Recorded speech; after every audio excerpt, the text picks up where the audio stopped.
February Savitribai Phule Pune विद्यापीठाचा वर्धापन दिन आणि 13 फेब्रुवारी जागतिक रेडिओ दिन या निमित्ताने विद्यावाणी सामुदायिक रेडिओतर्फे विद्यापीठातील शिक्षक आणि शिक्षकेतर कर्मचाऱ्यांसाठी रेडिओ सादरीकरण स्पर्धा आयोजित करण्यात आली होती. याच स्पर्धेतील स्पर्धकांचं रेडिओ सादरीकरण आपण ऐकत आहोत. कार्यक्रमात यानंतर आपण ऐकणार आहोत department of life long learning and extension या विभागातील मंगेश सूर्यकांत शुक्रे यांचं रेडिओ सादरीकरण. त्यांचा विषय आहे मैत्रीचे जीवनातील महत्त्व. ऐकूयात.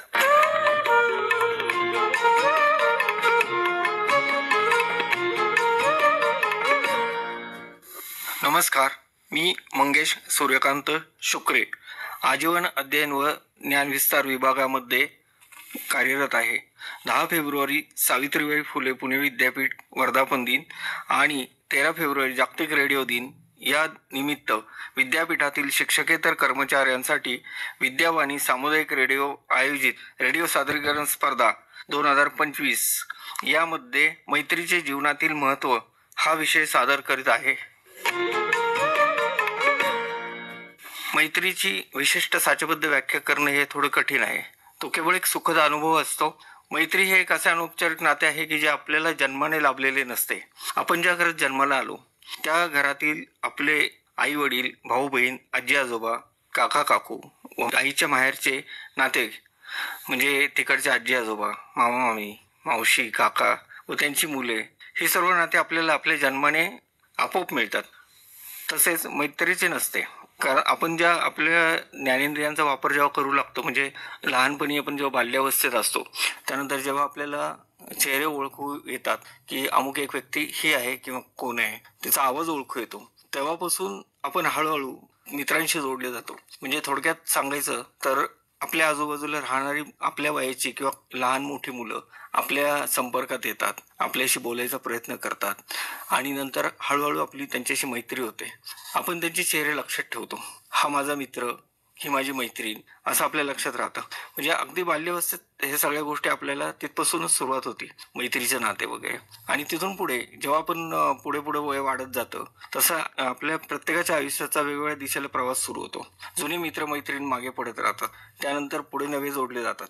म्हणजे आपण समजा प्रायमरीमध्ये गेलो, सेकंडरीमध्ये गेलो, त्याच्यानंतर पुढे कॉलेजला गेलो, तसे तसे मित्र बदलत जातात. नंतर आपण नोकरीच्या ठिकाणी जातो, तिथे वेगळ्या प्रकारचे मित्र मिळतात. परंतु बरेचदा असं असतं की जुने जे मित्र असतात, आपले बालपणीचे मित्र, ते काही खास छाप सोडलेली असते त्यांनी आपल्या आयुष्यावर. आणि त्याच्यामुळे ते जे मित्र असतात ते आपल्याला अगदी जीवाभावाचे मित्र आपण ज्याला म्हणतो तसे राहतात. काही प्रसंगानुरूप असतात. काही ठराविक टास्क पुरते आपण एकत्र आलेलो असतो, तेव्हा ओळख झालेली असते, आपण एकमेकाचे नंबर सुद्धा घेतो, संपर्कात राहू म्हणतो आणि परत राहत नाही. काही जे असतात ते फार जवळचे आणि काही थोडेसे दुरावलेले असतात. पण बरेचदा असं होतं की कमी अधिक फरकाने हा सगळ्यांना अनुभव येत असेल की आपल्या रक्ताच्या नात्यातले जे भावंड असतात आपली, त्यांच्याशी आपलं जितकं पटत नाही तितकं मित्र मैत्रिणींशी आपलं फार पटतं. कारण का, ते मित्र जे असतात ते आपण बाय चॉईस निवडलेले असतात. म्हणजे आपली कुठेतरी वेवलेंथ त्यांच्याशी जमते किंवा स्वभाव मॅच होतो किंवा विचार आपले जुळलेले असतात. त्या अनुषंगाने आपले ते मित्र आपल्या संपर्कात राहिलेले असतात. प्रसंगानुरूप आपल्याला कधी कधी असंही होतं की त्यांच्याशी वाद होतात किंवा मतभेद होतात, तेवढ्यापुरते दुरावले जातात, अबोला पण होतो, नंतर पुन्हा एकत्र येतात. परंतु खरे मित्र ज्याला म्हणतो आपण ते असे असतात की एकमेकाचे हितचिंतक असतात. म्हणजे कितीही काही झालं तर ते आपल्याबद्दल वाईट विचार नाही करत. आपल्या आयुष्यात काही चांगल्या गोष्टी घडाव्या त्याच्यासाठी सतत प्रयत्नशील असतात. आपणही त्यांच्यासाठी असतो. हे एकमेकाचं जे बाउंडिंग असतं मित्रांचं. मुळात माणूस हा समाजप्रिय प्राणी आहे. तो एकटा राहू शकत नाही. क्वचित काही अपवाद असतात की जे एकलकोंडे स्वभावाचे असतात, पण बहुतांशी माणसाला कोण ना कोणतरी सोबत लागतं की त्याच्याशी ते मोकळं करू शकतील, एकमेकाशी संवाद करून आपल्या आयुष्यात जे काही चढ उतार चालू असतील किंवा काही सुखदुःखाच्या गोष्टी असतील त्या शेअर करू शकतील. होतं काय की अनेकदा विश्वासाने कोणाशी बोलायचं हा प्रश्न असतो. कारण बऱ्याचदा असं असतं की घरातल्या लोकांना काही गोष्टी सांगाव्यात तर घरातली लोक आपली इतकी काळजी करतात की ती भीती बाळगून असतात. त्यामुळे मग असं वाटतं की सांगून कशाला त्यांना ताण द्यायचा वगैरे. आणि मित्र असे असतात की मित्र आपल्याला काहीतरी मार्ग पण दाखवतात किंवा आपल्याला एक मानसिक आधार देतात. कुठल्या संकट प्रसंगी ठीक आहे, तू काळजी करू नको, मी आहेस तुझ्यासोबत. म्हणजे एवढा मानसिक आधार जो असतो तो पुरेसा असतो की ती वेळ पुढे मारून नेण्यासाठी.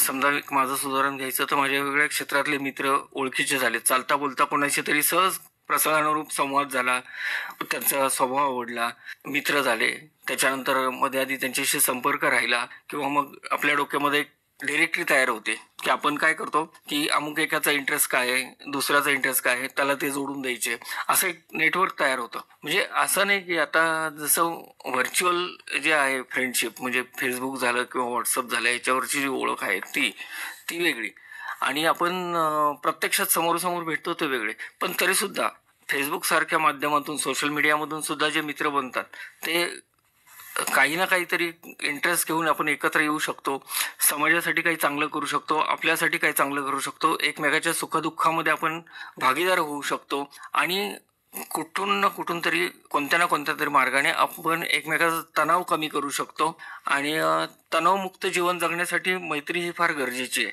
कारण जर आपण स्वतःशीच बोलायचं म्हटलं तर एखाद्याला समजा वेड लागल्यासारखी परिस्थिती होऊ शकते, पण तो दुसऱ्याशी बोलतो, दुसरा त्याला वेगळे डायमेन्शन दाखवतो आणि त्याच्यातून एकमेकाच्या विचारांची देवाणघेवाण होऊन कधी कधी असं असतं की आपल्याला एकमेकाकडून काहीतरी शिकायला सुद्धा मिळतं.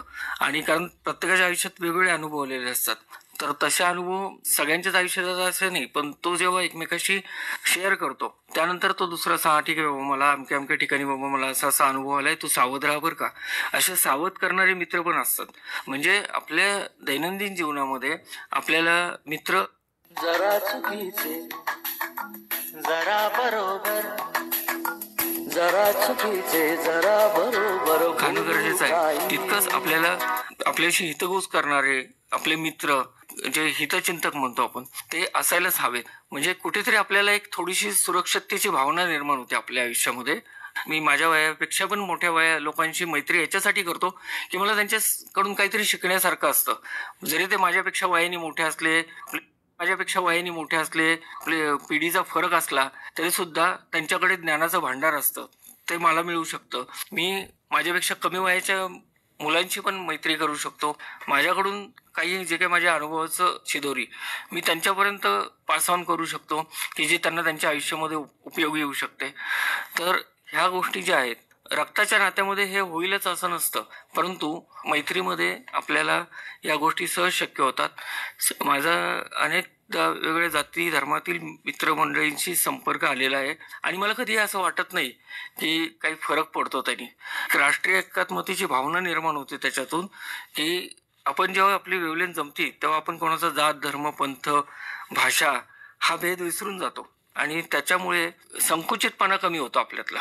तो फार गरजेचा आहे, कारण माणूस जर संकुचित राहिला तर तो नीट आयुष्य जगू शकत नाही, त्याची मानसिक अवस्था हळूहळू खराब होत जाते आणि त्याचा परिणाम त्याच्या शारीरिक आरोग्यावर कळत नकळत होत असतो. त्यामुळे आपल्या जीवनामध्ये मैत्रीचं महत्त्व हे पदोपदी आपल्याला जाणवतं की आपल्याला मित्र कसे उपयोगी पडतात किंवा कसा आपल्याला संकट समयी त्यांनी साथ दिली असते किंवा आपणही वेळ पडली तर.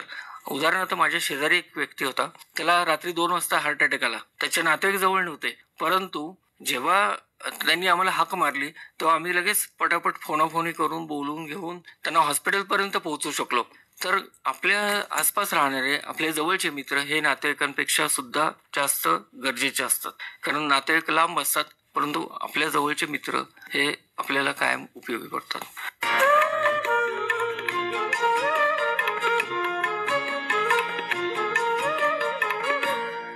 श्रोतो, तच आपण मैत्रीचे जीवनातील महत्त्व या विषयावरील मंगेश सूर्यकांत शुक्रे यांचं रेडिओ सादरीकरण ऐकलं. त्यांनी हे रेडिओ सादरीकरण विद्यावाणी सामुदायिक रेडिओ आयोजित रेडिओ सादरीकरण स्पर्धा 2025 यामध्ये केलं होतं. श्रोतो, या स्पर्धेतील इतर स्पर्धकांचं